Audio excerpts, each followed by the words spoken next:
Good morning students. Class 11th के नए chapter के साथ जो है एनिमल किंगडम्स, हम लोग का जो नया टॉपिक है वो एनिमल किंगडम है। ये क्लास 9th में भी एनिमल किंगडम जो है पढ़ाया जाता है, डाइवर्सिटी के अंतर्गत पढ़ाया जाता है। यहाँ पर क्लास 11th के अकॉर्डिंग जो है इसको पढ़ाया जाएगा एनिमल किंगडम। देखिए, जो अगर एनिमल किंगडम की बात किया जाए, सबसे पहले इसकी कुछ विशेषताएं आती है, इसके जनरल कैरेक्टर आते हैं। जनरल कैरेक्टर की अगर हम लोग बात किया जाए एनिमल किंगडम में, सबसे पहला जनरल कैरेक्टर आता है कि जितने भी इसमें ऑर्गेनिज्म को रखा गया है वो सभी के सभी मल्टीसेलुलर और यूकैरियोट्स नेचर के होते हैं।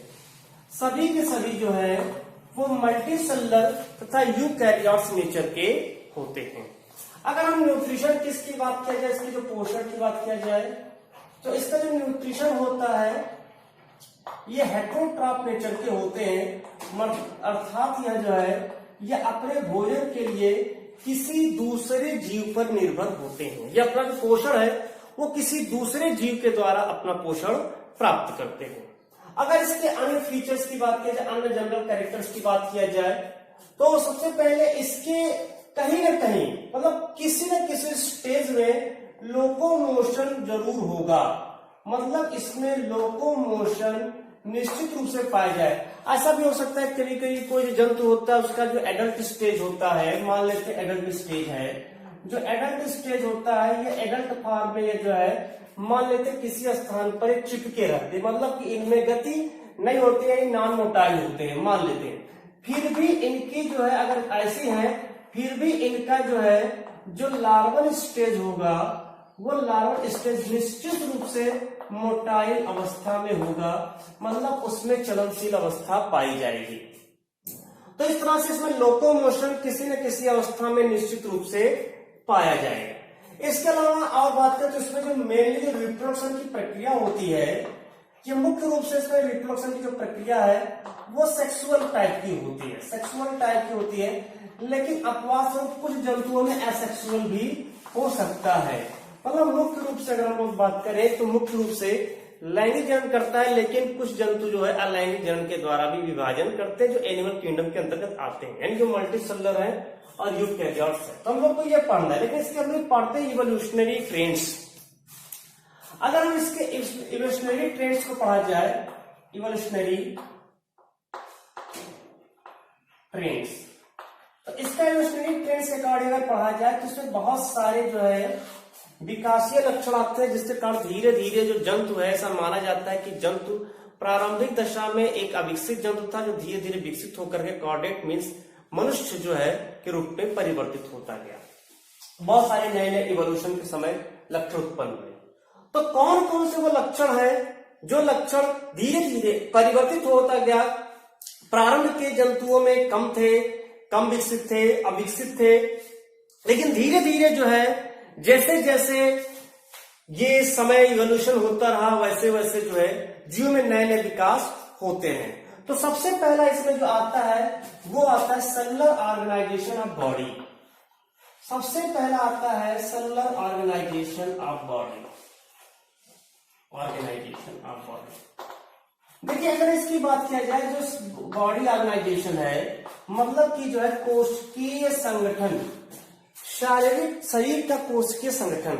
देखिए, शरीर के कोशिकीय संगठन की अगर लोग बात किया जाए तो सबसे जो स्मॉलेस्ट या कह सकते सबसे अविकसित जो हम लोगों में जंतु है उसको जो फाइलम रखा गया है वह कोरीफेरा, यानी स्पंज जो होते हैं, स्पंज सबसे कम विकसित जंतु होते हैं, सबसे कम विकसित जंतु होता है। और ऐसा क्यों होता है? क्योंकि जब बॉडी ऑर्गेनाइजेशन की प्रोसेस होती है तो उस बॉडी ऑर्गेनाइजेशन में अगर पूरी बॉडी की बात करें तो हम लोग की बॉडी 3 स्तरों से मिलकर के बनी होती है। लेकिन प्रारंभिक दशा में क्या था कि जो बॉडी ऑर्गेनाइजेशन है उसमें 3 जो है स्तरों से नहीं बना था। मीन्स प्रारंभ में जो है जब बॉडी ऑर्गेनाइजेशन हुआ तो डिप्लोब्लास्टिक फॉर्म स्टार्ट हुआ। डिप्लोब्लास्टिक का मतलब होता है कि भ्रूण के 2 स्तरों से जो शरीर का निर्माण है, बॉडी ऑर्गेनाइजेशन है, वो भ्रूण के 2 स्तरों से बना। अब भ्रूण के 2 स्तर कौन से थे? एक था एक्टोडर्म, एक्टोडर्म, और एक था एंडोडर्म। तो प्रारंभ में माना जाता है कि ये जो डिप्लोब्लास्टिक होते हैं इसमें जो है, यानी जब प्रारंभ में जंतुओं का विकास होना शुरू हुआ तो डिप्लोब्लास्टिक थे और उनका जो भ्रूणीय परिवर्धन था या शारीरिक संगठन का जो स्तर था वो भ्रूणीय स्तर, दो ही भ्रूणीय स्तर पाए जाते थे, एक एक्टोडर्म और दूसरा एंडोडर्म होता था। लेकिन प्रारंभिक दशा में क्या था कि एक्टोडर्म और एंडोडर्म से अलग अलग अंग तो बनते थे, लेकिन इसमें जो भेद होता था वो अस्थायी नहीं होता था। जो यानी कि जो यहाँ पर जो है श्रम विभाजन है, डिवीजन ऑफ लेबर है, श्रम विभाजन है, डिवीजन ऑफ लेबर, ये इसमें जो भेद होता है वो अस्थायी नहीं था, मतलब ये एस्टैब्लिश नहीं था, अस्थायी नहीं था। तो इसके कारण क्या हुआ कि इसमें एक्टोडर्म और एंडोडर्म विभेद नहीं रह गया, दोनों आपस में परस्पर मिल गए। तो यहाँ पर अलग अलग ऊतकों का निर्माण यानी कोशिकाओं का अलग अलग समूह नहीं बन पाया। जब कोशिकाओं का अलग अलग समूह नहीं बन पाया तो इससे क्या हो गया कि जब ये डिवीजन ऑफ लेबर अस्थायी नहीं रह गया तो इससे जो जंतु बना वो जंतु सेलुलर लेवल का बना, यानी जिसका बॉडी ऑर्गेनाइजेशन सेलुलर लेवल का हो गया। अब सेलुलर लेवल का हो गया तो इसी के अंतर्गत आते हैं स्पंज, जिसको हम लोग फाइलम जो है, फाइलम पोरीफेरा के अंतर्गत रखते हैं, पोरीफेरा। तो इस तरह से स्पंज जो होते हैं उनका जो बॉडी ऑर्गेनाइजेशन है वो सेलुलर लेवल का होता है। फिर धीरे धीरे थोड़ा और इवोल्यूशनरी ट्रेंड्स हुआ, इवोल्यूशन के थ्रू जो है इस एक्टोडर्म और एंडोडर्म ने अलग अलग जो है एपिथेलियल लेयर बनाना शुरू कर दिया। मींस एक्टोडर्म और अगला जो डिप्लोब्लास्टिक ही है, लेकिन अलग अलग जो है अस्तर जो है बनाना शुरू कर दिया। एक्टोडर्म ने अलग एपिथेलियल लेयर एंड एंडोडर्म ने अलग एपिथेलियल लेयर बनाया। इस तरह से यहाँ पर एक ग्रुप ऑफ सेल बन गया, एक ऐसा सेल बन गया जो उत्पत्ति व कार्य की दृष्टि से अलग अलग है, मतलब उत्पत्ति और कार्य की दृष्टि से एक समान कोशिका का समूह, एक दूसरे कोशिका का समूह, तो एक दूसरे से उत्पत्ति व कार्य की दृष्टि से थोड़ा सा भिन्न हो गए, जिसके कारण वहां पर जो है कोशिका जो है धीरे धीरे एक अलग अलग समूह बना करके ऊतक बना ली। मीन्स दूसरा लेवल स्टार्ट हुआ टिश्यू लेवल, टिश्यू लेवल। यानी ये जो डिप्लोब्लास्टिक है उस डिप्लोब्लास्टिक में सेलुलर लेवल और टिश्यू लेवल दोनों आते हैं, दोनों में डिप्लोब्लास्टिक ही होता है, मतलब कि इसका जो भ्रूणीय परिवर्तन होता है उसमें एक्टोडर्म और एंडोडर्म ही पाया जाता है। टिश्यू लेवल की बात किया जाए तो ये जो है जो नाइडेरिया है उन नाइडेरिया में पाया जाता है, फाइलम नाइडेरिया में इसको पाया जाता है। इसको हम लोग फाइलम सिलेंट्रेटा के नाम से भी जानते हैं, ध्यान रहे नाइडेरिया को जो है फाइलम सिलेंट्रेटा भी कहते हैं। ठीक है, इसके बारे में अभी हम लोग बाद में चर्चा करेंगे, अभी तो केवल हम लोग इसके जनरल कैरेक्टर्स को देख रहे हैं। अभी धीरे धीरे इसके एक एक करके एक एक पार्ट्स को पढ़ा जाएगा, एक फाइलम को अलग अलग पढ़ते हैं। तो इस तरह से यहाँ पर डिप्लोब्लास्टिक में दो, यानी कि अविकसित जंतुओं की श्रेणी यहां से स्टार्ट हो गई। फिर धीरे धीरे क्या हुआ, ट्रिप्लोब्लास्टिक बन गए, फिर धीरे धीरे ट्रिप्लोब्लास्टिक की उत्पत्ति हुई। अब यहाँ पर भ्रूणीय परिवर्धन में भ्रूण के तीनों स्तरों का जो है यहाँ पर आया निर्माण हुआ, यानी यहाँ एक्टोडर्म भी आ गया, एंडोडर्म भी प्रेजेंट है, एंडोडर्म और मीजोडर्म यहाँ पर भी प्रेजेंट है। तो इस तरह से एक्टोडर्म, एंडोडर्म, मीजोडर्म तीन स्तरों से यहाँ पर भ्रूण का विकास हुआ, इसको नाम दिया गया ट्रिप्लोब्लास्टिक।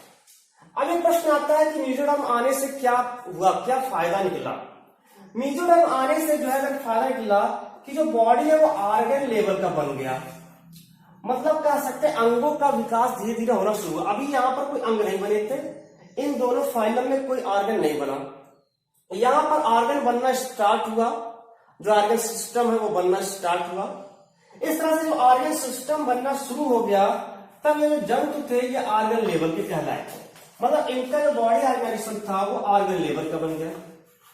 अब ऑर्गन लेवल में कौन कौन से जंतु आते हैं इसकी बात करें तो नाइडेरिया और स्पंज, फाइलम पोरीफेरा और नाइडेरिया को छोड़ करके Platyhelminthes, Nematohelminthes, Annelida, Mollusca, Arthropoda, Echinodermata and Chordata, ये जो फाइलम है ये सारे फाइलम ऑर्गन लेवल के कहलाए। तो जितने भी फाइलम प्लैटीहेलमिन्थीज से लेकर के कार्डेटा तक है या इनके बीच में, वो सभी के सभी फाइलम जो है उनमें जो बॉडी ऑर्गेनाइजेशन होता है वो ऑर्गन लेवल का ही होता है। तो ये पहला जो था इसमें जो है सेलुलर ऑर्गेनाइजेशन ऑफ बॉडी, मतलब किस प्रकार से उसका बॉडी ऑर्गेनाइजेशन होता है कि किस प्रकार से वो जो है सेलुलर लेवल हो जाते हैं या टिश्यू लेवल या फिर जो है ऑर्गन लेवल, 3 लेवल तक यहां पर पहुंचते हैं। दूसरी अगर हेडिंग की बात किया जाए, सिमेट्री, बॉडी सिमेट्री, शारीरिक सममिति की बात करें। शारीरिक सममिति, सबसे पहले समझते हैं सममिति क्या होता है, सिमेट्री क्या होता है। सम मतलब होता है समान, बराबर। मिति मतलब होता है बांटना, यानी कि समान रूप में बांट देना ही सममिति है। कोई भी चीज है उसको समान भागों में बांट दिया जाए तो वो सममिति कहलाएगी। यहां पर भी बॉडी, शरीर की जो है अगर 2 भागों में बांटा जाए, 2 समान भागों में बढ़ जाए, इसको सममिति में है वो। लेकिन यहां पर स्टार्टिंग से अगर हम लोग पढ़े तो यहां पर चूंकि सबसे लोएस्ट या सबसे जो अविकसित जंतु की जो फाइलम है वो है फाइलम पोरीफेरा, थोड़ा उससे विकसित है नाइडेरिया, फिर उससे विकसित प्लेटिहेल्मिन्थेस, फिर निमेटोहेल्मिन्थेस, फिर एनेलिडा, फिर मोलस्का, फिर आर्थ्रोपोडा, फिर कार्डामेटा, फिर कार्डिटा, ये सीक्वेंस आते हैं। तो बॉडी सिमेट्री की अगर हम बात करें तो कुछ जंतु ऐसे होते हैं कि जिनको अगर किसी भी पोजीशन से काटा जाए, मान लेते हैं अब जंतु का शरीर कुछ ऐसा हो, एक सपोज करो कि जंतु का शरीर कुछ इस प्रकार से हो,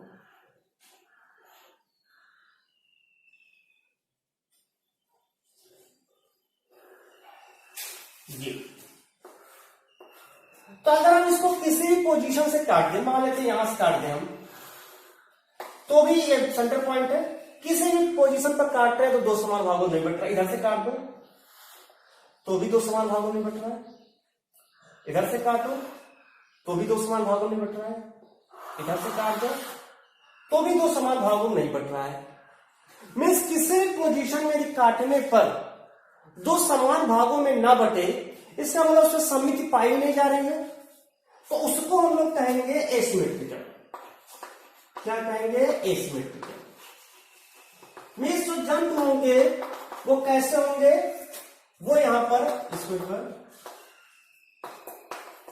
तो वो सममिति इसमें नहीं पाई जाती है। और ऐसा कौन सा संघ है जिसमें सममिति नहीं पाई जाती है? तो पोरीफेरा, फाइलम पोरीफेरा संघ के जंतु किसी पोजीशन में आप काट देंगे तो 2 समान भागों में नहीं बटेगा, तो इसके अंतर्गत आ जाता है फाइलम पोरीफेरा। Phylum Porifera. फिर आता है थोड़ा सा और डेवलपमेंट हुआ, इवोल्यूशन हुआ। डेवलपमेंट होते होते ये कुछ मशरूम शेप कह सकते हो, या एक स्फेरिकल शेप की संरचना बनी, मशरूम शेप कहिए चाहे स्फेरिकल शेप कहिए। अब इसके सेंटर पॉइंट को माप करके किसी पोजीशन को काटा जाए तो देख रहे हैं जितने चाहे जिस पोजीशन में काटा जा रहा है 2 इक्वल पार्ट में बट रहा है, 2 इक्वल हाल्फ में ये डिवाइड हो जा रहा है, 2 समान भागों में बट रहा है। इसका मतलब यहां पर सिमेट्री सममिति है। लेकिन कौन सी सममिति है? तो इस तरह से अगर जहां पर जो है 2 समान भागों से काटने पर किसी भी बीच तल को मानकर किसी भी पोजीशन में काटने पर ये तो 2 इक्वल हाफ में डिवाइड हो जा रहा है, यानी 2 समान भाग में डिवाइड हो जा रहा है, उसकी सममिति को हम लोग कहेंगे रेडियल सिमेट्री। उसकी सममिति को कहेंगे रेडियल सिमेट्री। अब ये क्वेश्चन दिमाग में कि रेडियल सिमेट्री किस फाइलम के संघ में जंतु में पाया जाता है, तो यहां पर अगर बात करें तो जो संघ है, जो नाइडेरिया संघ है, फाइलम नाइडेरिया है, इस फाइलम नाइडेरिया के जो जंतु होते हैं उनमें यूजुअली जो है प्राय जो है रेडियल सिमेट्री पाया जाता है और ये सममिति पाई जाती है। तीसरा, कभी कभी ऐसे भी जंतु होते हैं कि इस तरह से संरचना हो,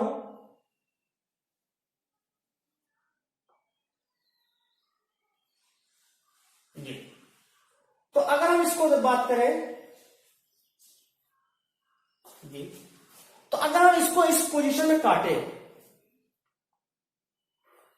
तो देख रहे हैं कि समान भागों में नहीं बट रहा है, कहीं पर हो सकता है यहां पर लंबा है, यहां पर छोटा है। लेकिन अगर हम इसको इस पोजीशन में काटे तो देख रहे हैं कि 2 समान भागों में बट रहा है। मीन्स यहां पर क्या है, हम उसको यदि ट्रांसवर्स डिवीजन में सेक्शन काट रहे हैं तो 2 समान भागों में नहीं बटता है। लेकिन अगर हम उसको इस बाइलेटरल डिवीजन में काट रहे हैं, लॉन्गिट्यूडनल सेक्शन में काट रहे हैं और वो बाइलेटरल हो जा रहा है, लॉन्गिट्यूडनल सेक्शन में काटने पर बाई जो है लेटरल हो जा रहा है, पार्ट 2 लेटरल पार्ट में बट जा रहा है, तो इस मीन्स इसकी सिमेट्री होगी वो बाइलेटरल सिमेट्री कहलाएगी। तो इसको कहते हैं द्विपार्श्व सममित बाइलेटरल सिमेट्री। अब बाइलेटरल सिमेट्री की बात आ रही है तो किस संघ के जंतु में बाइलेटरल सिमेट्री पाया जाता है, किस संघ के जंतु में बाइलेटरल सिमेट्री होती है? तो बाइलेटरल सिमेट्री जो होता है प्लैटिहेल्मिन्थेस से लेकर के कॉर्डेटा तक। मीन्स प्लैटिहेल्मिन्थेस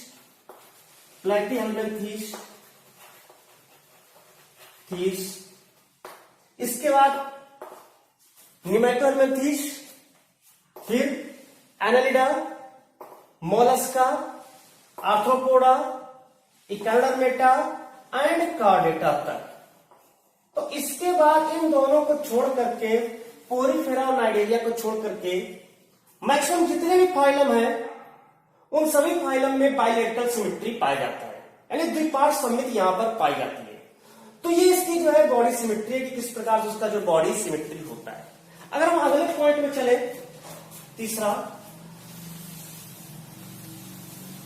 तो तीसरा पॉइंट इसमें आ जाता है सिफेलाइजेशन।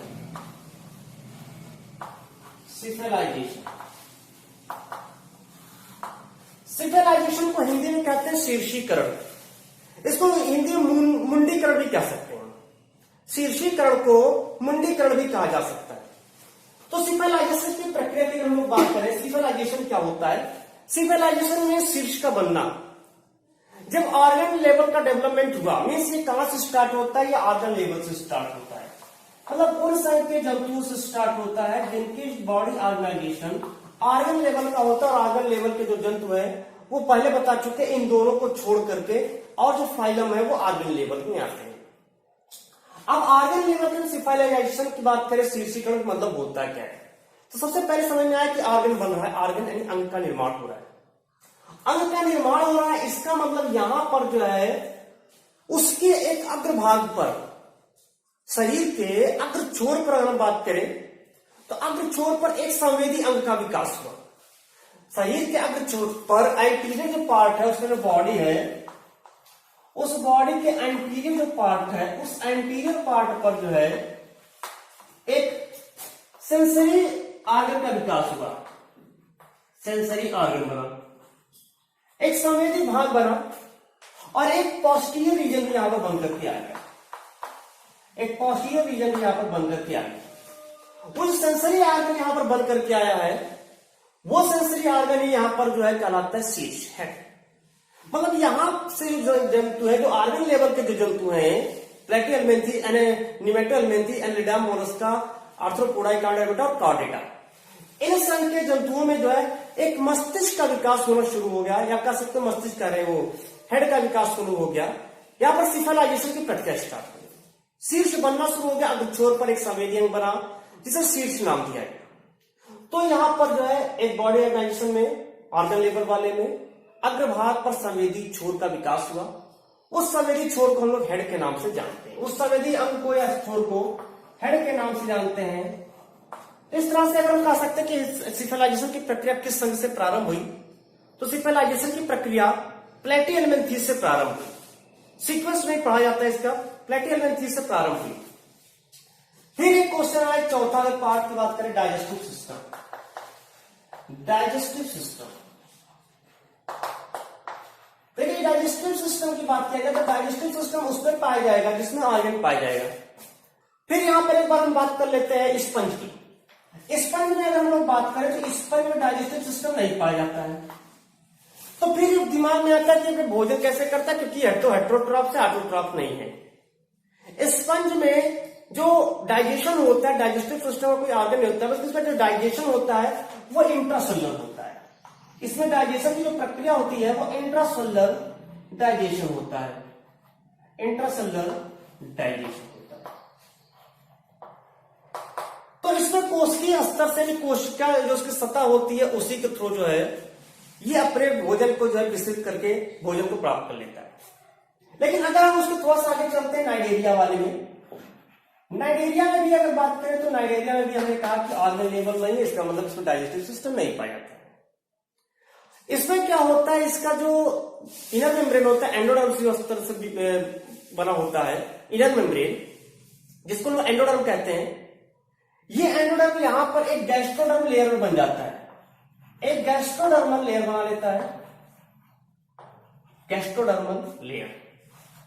तो जो गैस्ट्रोडर्मल लेयर होता है इसको यहां पर हम लोग कहते हैं, यहां पर जो गैस्ट्रोडर्मल लेयर है इसको कहा जाता है जो जिसमें भोजन आकर के जो है कलेक्ट होता है। तो ये गैस्ट्रोडर्मल लेयर यहां पर जो है जो उसके गैस्ट्रोइंटेस्टाइनल जैसे हम लोग का पार्ट होता है, गैस्ट्रोइंटेस्टाइनल पार्ट, सेम उस प्रकार से इसके गैस्ट्रोडर्मल लेयर होता है। इसको गैस्ट्रोवैस्कुलर कैविटी भी कह सकते हैं, इसको जो है गैस्ट्रोवैस्कुलर कैविटी कह सकते हैं। ये जो गैस्ट्रोवैस्कुलर कैविटी होता है, इस गैस्ट्रोवैस्कुलर कैविटी के थ्रू अपना डाइजेशन वो करते हैं।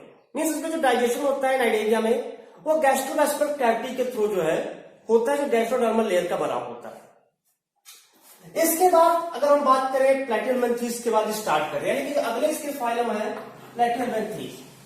यहां से लेकर के अगर हम बात करें प्लैटिहेल्मिन्थेस से लेकर के कहां तक, कॉर्डेटा तक, यहां तक जो है, क्योंकि ये आर्गन लेवल के हैं, मतलब इसमें डाइजेस्टिव सिस्टम बनना शुरू होता है। हालांकि प्रारंभ में जब बनता है इवोल्यूशनरी ट्रेंड्स जब होता है तो उसमें जो है जो यहां पर बनने की प्रक्रिया वो थोड़ी स्लो होती है, मतलब कि अविकसित रूप से फिर धीरे धीरे विकसित रूप में कन्वर्ट होता है। तो प्लैटिहेल्मिन्थेस से लेकर के कॉर्डेटा तक जो है जो डाइजेस्टिव सिस्टम है वो डाइजेस्टिव सिस्टम डेवलप होना शुरू कर देता है। तो ये डाइजेस्टिव सिस्टम यहां पर रहता है, जिसमें ऐसे डाइजेस्टिव सिस्टम। अगले आते हैं बॉडी कैविटी पर। नेक्स्ट पार्ट है बॉडी कैविटी, नेक्स्ट है बॉडी कैविटी। देखिए अगर पांचवें पार्ट में बात करें बॉडी कैविटी की, बॉडी कैविटी को यानी देहगुहा को हम लोग सीलोम भी कह सकते हैं, सीलोम। फिर एक क्वेश्चन है सीलोम कहां पर है, तो सीलोम भी याद रखिए कि जहां पर ऑर्गन लेवल के जंतु होंगे, ऑर्गन लेवल के, उन्हीं जंतुओं में सीलोम प्रेजेंट होता है। अब ऑर्गन लेवल कहां से स्टार्ट होता है तो पहले बता चुके हैं, प्लैटिहेल्मिन्थेस से स्टार्ट होता है। ऑर्गन लेवल प्लैटिहेल्मिन्थेस से स्टार्ट होता है, कॉर्डेटा तक चलता है। यानी इसके पहले अगर हम बात करें स्पंज और नाइडेरिया तो उसमें नहीं पाए जाते, सीलोम उसमें एब्सेंट होता है। सीलोम का मतलब क्या होता है इसके दिमाग में आना चाहिए, सीलोम मीन्स होता है, सीलोम मीन्स होता क्या है कि जैसे ये हमारा ये बॉडी है, पूरी बॉडी है, ये एक पोर्शन है पूरी बॉडी का, आगे वेंट्रल है पीछे डॉर्सल। अगर इसके अंदर डाइजेस्टिव सिस्टम है, आहार नाल है, बहुत सारे पार्ट्स हैं, उन सारे पार्ट्स को निकाल लिया जाए, पूरे पार्ट्स को, तो एक खोखला स्थान बन जाएगा, एक खोखला स्थान बन जाएगा, उसी को कहेंगे सीलोम। वही है देहगुहा। लेकिन यहां पर क्या होता है कि स्टार्टिंग चूंकि अविकसित दशा में जो प्लैटिहेल्मिन्थेस होता है, क्योंकि ये से स्टार्ट होगा बॉडी एवोल्यूशन, लेकिन ये अभी इतना जो है प्लैटिहेल्मिन्थेस जो है ये इतना जो है अविकसित है कि इसमें सीलोम नहीं बनता है, यानी ये एसीलोमेट होते हैं, इसमें देहगुहा नहीं होता है। क्यों नहीं होता है? क्योंकि प्लैटी मतलब चपटा, हेल्मिस मतलब कृमि, एक चपटे कृमि, इनका dorsal and ventral, dorsiventrally जो फ्लैटेंड होता है, डॉर्सी वेंट्रली फ्लैटेंड होता है, चपटा होता है। जब चपटा है वो तो कहां से उस पार्ट्स में अगर देखा है चपटे पर है तो निश्चित रूप से जो है उसमें जो है बीच में वो कोई कैविटी नहीं है। जब कैविटी बीच में नहीं है इसका मतलब वहां पर सीलोम एब्सेंट है, तो प्लैटिहेल्मिन्थेस सीलोम नहीं पाएगा। दूसरा जो निमेटोहेल्मिन्थेस की बात करें, निमेटोहेल्मिन्थेस में जो सीलोम होता है हेल्मिन्थेस, इसका जो सीलोम होता है, अगर इसका सीलोम की बात किया जाए, इसका सीलोम प्रेजेंट तो होता है, लेकिन इसका जो सीलोम होता है ब्लास्टुला से डेवलपमेंट होता है, डेवलप इन ब्लास्टुला। तो यहां पर यानी ब्लास्टोमियर भी कह सकते हैं, ब्लास्टोमियर। तो यहां पर जो है ब्लास्टोमियर से डेवलपमेंट हो रहा है सीलोम का। अब सीलोम का ब्लास्टोमियर से डेवलपमेंट हो रहा है, यानी कि यहां पर देहगुहा तो बन रहा है, लेकिन वो वास्तविक देहगुहा नहीं, क्योंकि वो मेसोडर्म से नहीं बन रहा है। तो यहां पर क्या होता है, यहां पर स्यूडोसिलोमेट बनता है, स्यूडोसिलोमेट बनता है। और इसके बाद जो है एनेलिडा से लेकर के फिर जो है एनेलिडा से लेकर के कॉर्डेटा तक अगर हम बात करें तो यहां पर जो है यूसिलोमेट बनता है, यानी देहगुहा इसमें पूरी तरह से प्रेजेंट होता है। वेंट्रल एंड डॉर्सल साइड के बीच में एक छिद्र होता है, एक खोखला सा स्थान होता है, सीलोम यहां पर प्रेजेंट होता है। तो ये जो था ये यूसिलोमेटा यहाँ पर यानी यूसिलोम प्रेजेंट होते हैं। ये होते हैं इसके कुछ छोटे छोटे जो टॉपिक है, अभी इसके और भी पार्ट्स बाकी है। तो ये जो पार्ट्स है ये भी फर्स्ट पार्ट है, अभी हम लोग क्लासिफिकेशन पे ही चल रहे हैं, इसके इवोल्यूशनरी ट्रेंड्स पर ही है। अभी इसमें बहुत सारे इवोल्यूशनरी ट्रेंड्स के बारे में हम लोग बात करेंगे, तो वो जो है उसको हम लोग अगले पार्ट्स में जो है डिस्कस करते हैं। तब तक के लिए धन्यवाद।